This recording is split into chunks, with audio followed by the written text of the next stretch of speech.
The bill promotes international data sharing under the second additional protocol to the Budapest Convention, allowing Canadian agencies to share personal data, including immigration and asylum details, with foreign governments more readily. Now, this piece alone is problematic because not all governments are equal around the world. And I realize that's a controversial statement in today's world, but they're not.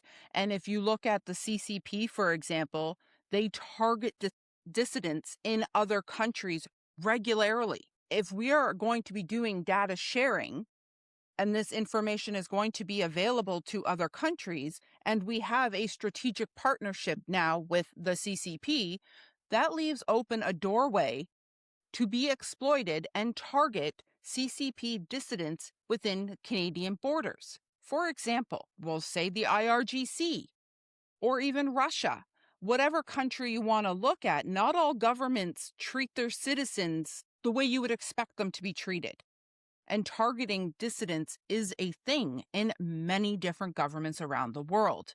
So within Canadian borders, we should be protecting these people and we should be helping them to stay safe, not paving a pathway that will be exploited by bad apples to target them. But that's not what this bill does. This bill opens that door. Privacy experts, including the Electronic Frontier Foundation, warn this opens the floodgates.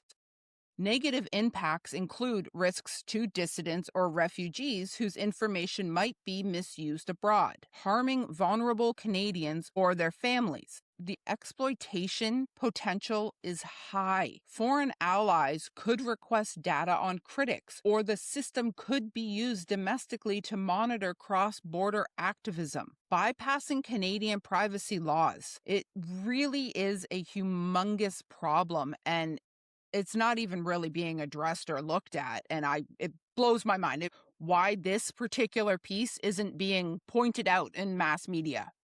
You're paving the way to allow these people to be further hurt. They already broke free from their country to get here. And now we're going to allow their country to reach their hand into Canada.